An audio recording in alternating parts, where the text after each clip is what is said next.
இப்போ நான் படிச்சது திருநெல்வேலி, வளர்ந்தது வால்பாறை. ஸோ இமேஜின் எனக்கு வந்து அந்த இடத்துல ஒரு இங்கிலீஷ் பேசுறதுக்கு கூட இப்போ திருநெல்வேலி காலேஜ்லலாம் அவ்ளோ டாப்பாலாம் இருக்க மாட்டாங்க.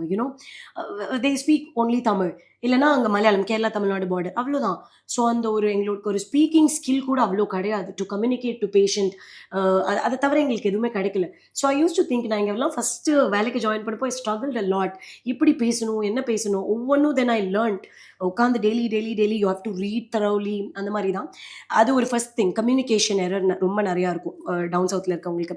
செகண்ட் இப்போ மாடர்ன் டென்டிஸ்ட்ரி சொன்னேன் இல்லையா? ஸோ நானா எனக்கு ஆர்வம் இருந்ததுனால தான் நான் அந்த முன்னாடி என்னென்னலாம் வேர்ல்ட்ல இருக்குங்கிறது. அந்த அட்வான்ஸ்மென்ட் நெறைய பேருக்கு ஊர்ல இருக்கவங்களுக்கு தெரியாது. ஸோ இப்போ ஒரு டிஜிட்டல் ஸ்கேன் வந்துருச்சு.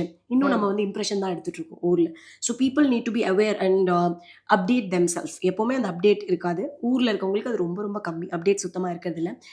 இந்த மாரி பேசிக் 3 ஸ்ட்ரகிள்ஸ் அண்ட் விமென் அப்படின்னு பார்த்தீங்கன்னா, நெறைய விமென்ஸ் ஆக்சுவலி காலேஜ்ல படிப்பாங்க. பட் எல்லாரும் they'll get married. Most of my friends ஒரு 2 பேர், 3 பேர் மட்டும் தான் கிளினிக் போடுறதோ, இல்ல வொர்க் பண்றதோ அந்த மாரி படிக்கிறாங்க. But they think it is like okay you want to call yourself as a doctor but you really no need to work அந்த மாரி ஒரு ஆயிருச்சு. அந்த நேம்க்காக படிக்கிறவங்களும் சில பேர் இருக்காங்க.